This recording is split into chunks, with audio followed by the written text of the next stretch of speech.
Channel arithmetic पाठशाला। तो आज हम करने जा रहे हैं इस वीडियो में चैप्टर 1 क्लास 11th सेट्स। आज हम इस वीडियो में एक्सरसाइज 1.1 की इंट्रोडक्शन देखेंगे। तो चलिए देखते हैं। चैप्टर 1 सेट्स पढ़ने से पहले तो हमें ये जान लेते हैं कि सेट्स होता क्या है। What is a set? A set is a collection of well defined object. Set जो है वो वेल डिफाइंड ऑब्जेक्ट्स की कलेक्शन है। अब यहाँ पे वेल डिफाइंड का मीनिंग का क्या है, मतलब well defined, a collection is well defined if it does not change from person to person. well defined एक ऐसी कलेक्शन है जो कि पर्सन टू पर्सन चेंज नहीं होगी, तो हम उसे well defined कलेक्शन कहेंगे। अभी कुछ एग्जांपल देख लेते हैं इसके, जैसे कि the vowels in the English alphabet. अभी एक ऐसी एग्जांपल है जो कि पर्सन टू पर्सन चेंज नहीं होगी। अगर हम किसी से पूछेंगे कि इंग्लिश अल्फ़ाबेट में कौन कौन सी वॉवल्स हैं, तो सभी हमें यही जवाब देंगे कि दैट इज़ AEIOU। तो ये जो आंसर है ये पर्सन टू पर्सन चेंज नहीं हो रहा है, तो हम इसे बोलेंगे yes this is a set because this is well defined.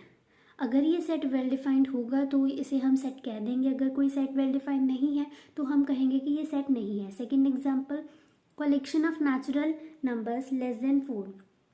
अगर हम किसी से भी पूछें कि collection of natural numbers less than 4 बताओ, तो हर एक यही बताएगा 1 2 3। तो ये पर्सन टू पर्सन चेंज नहीं हो रहा है, तो हम इसे भी सेट कहेंगे because it is also well defined set. Collection of all months of year beginning with letter J, it is also a set because ये भी पर्सन टू पर्सन चेंज नहीं होगा। सभी इसका एक ही जवाब देंगे, जनवरी जून जुलाई। So this is also a set. The collection of all talented writers in India. अब अगर हम किसी से भी पूछेंगे तो हर एक बंदे के हिसाब से अलग अलग टैलेंटेड राइटर होगा, तो ये पर्सन टू पर्सन चेंज होगा, तो इसे हम सेट नहीं बोलेंगे। ये एक नॉट वेल डिफाइंड सेट होगा। It is not a set.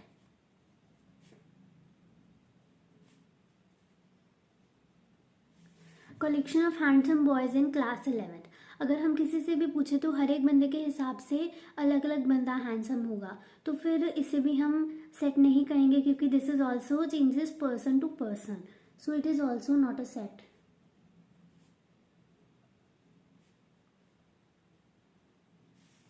Next है सेट को लिखने की कुछ सेट नोटेशंस।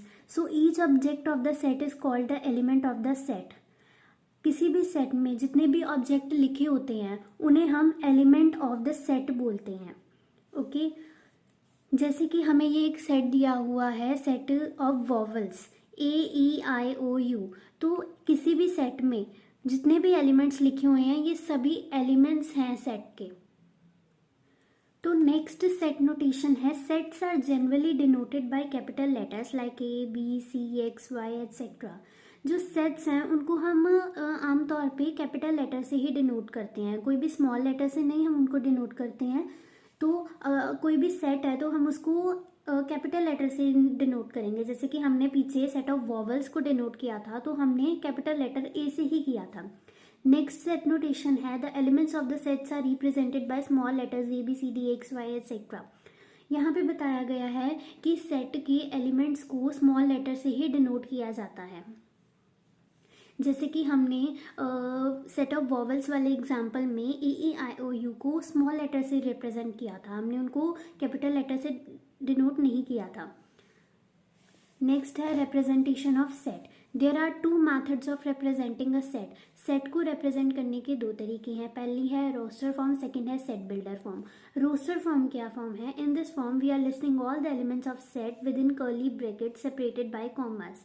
इस फॉर्म में हम पहले सभी एलिमेंट्स को सेट के जो भी एलिमेंट्स हैं उनको लिख लेते हैं कर्ली ब्रैकेट्स के अंदर और उनको कॉमास के साथ सेपरेट कर देते हैं। जैसे कि एग्जांपल देखो, हमें बोला हुआ है set of odd natural number हमने लिखना है, तो हमने सबसे पहले तो सेट का नाम दे दिया कैपिटल लेटर C से।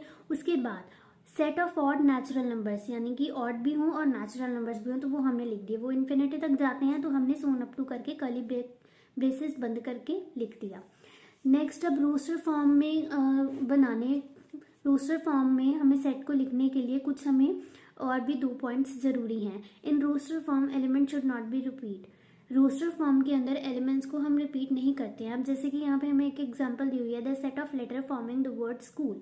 अब स्कूल जो है इसका हमने इस वर्ड का सेट बनाना है, तो यहाँ पे हमने क्या किया हुआ है, स्कूल के सेट को ए नाम दे दिया हुआ है, फिर कर्ली ब्रेसेस के अंदर हमने लिखा है SCHOL। यहाँ पे हालांकि स्कूल में 2 बार ओ लिखा हुआ है, लेकिन हमने 2 बार ओ नहीं लिखा है, because this is the rule कि रोस्टर फॉर्म में हम एलिमेंट्स को रिपीट नहीं कर सकते हैं। ये रूल है कि हम उसको किसी भी ऑर्डर में लिख सकते हैं, लेकिन हम एलिमेंट्स को रिपीट नहीं कर सकते हैं। जैसे कि हमने SCHOL लिखा है तो हम इसको LOHCAS भी लिख सकते हैं। We can write set in any order. This is the second rule of roster form. तो ये 2 रूल्स हैं।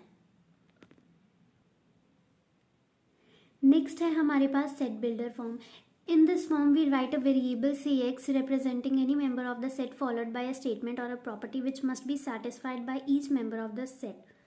इस फॉर्म के अंदर हम कोई भी वेरिएबल ले लेते हैं x, y या z जो कि सेट के किसी भी मेंबर को रिप्रेजेंट कर रहा होता है और कोई पर्टिकुलर प्रॉपर्टी या स्टेटमेंट को फॉलो करता है जो कि हर एक सेट के एलिमेंट या मेंबर को सेटिस्फाई कर रही होती है। जैसे कि यहाँ पे एक एग्जाम्पल है, v is equal to x such that is a vowel in the English alphabet।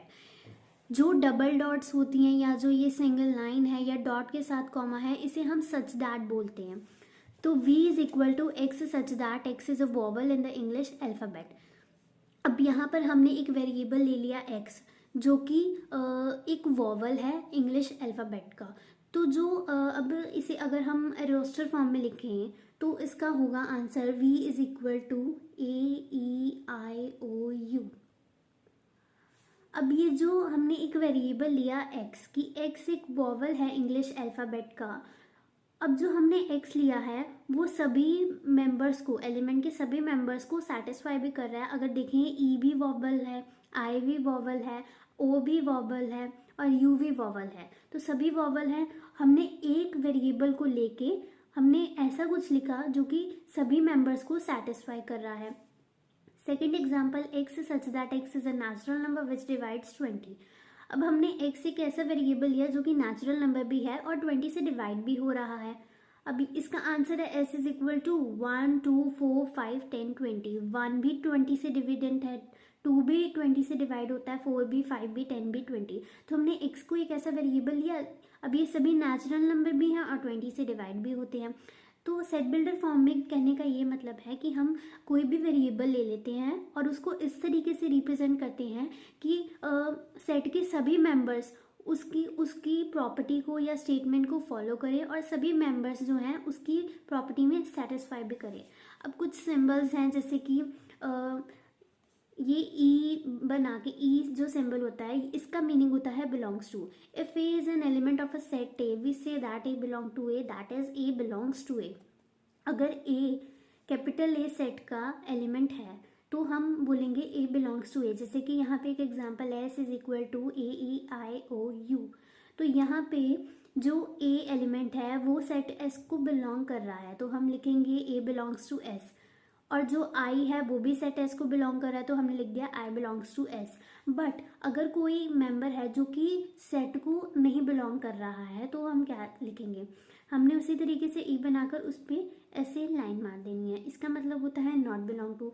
If A is not an element of set A, we say that A does not belongs to A, that is A does not belongs to A. अब यहाँ पर इस example में जैसे कि B नहीं है तो हमने लिखना है B does not belongs to set S, तो हमने इस तरीके से लिख दिया। डी नहीं है तो D does not belongs to set S, F does not belongs to set S. अब आ जाते हैं कुछ स्टैंडर्ड सेट्स। उनको पढ़ने से पहले हम कुछ ये जान लेते हैं डेफिनेशंस। नेचुरल नंबर्स और पॉजिटिव इंटीजर्स कौन से होते हैं, 1, 2, 3, 4, मतलब ये इन्फिनिटी तक जाते हैं। नेक्स्ट है इंटीजर्स।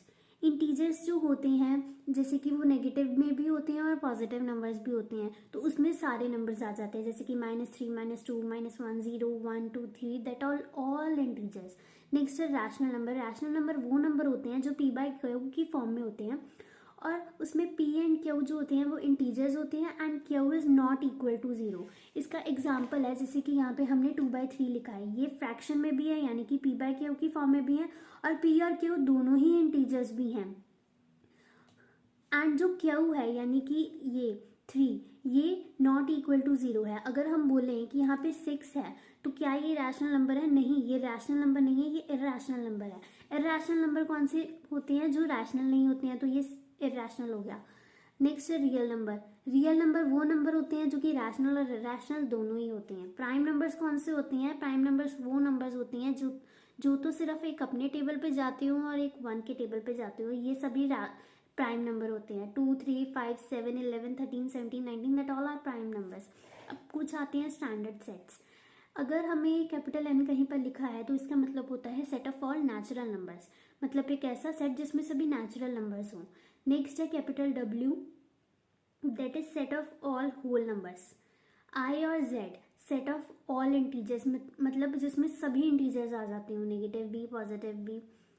नेक्स्ट है I पॉजिटिव और Z पॉजिटिव, मीन्स जिसमें सिर्फ पॉजिटिव इंटीजर्स ही आते हो। Q, that is set of all rational numbers, एक ऐसा सेट जिसमें सभी रैशनल नंबर्स हों। Q पॉजिटिव, जिसमें पॉजिटिव रैशनल नंबर्स हों। T, set of irrational number, जिसमें इरैशनल नंबर्स ही हों। R, जिसमें सारे रियल नंबर्स हो, ना पॉजिटिव ना नेगेटिव, मतलब दोनों मिक्सड अप हो। लास्ट इज R पॉजिटिव, जिसमें सारे पॉजिटिव रियल नंबर्स हो। अगर आपको मेरा वीडियो पसंद आया हो then please like, share and comment, subscribe my channel. Thanks for watching.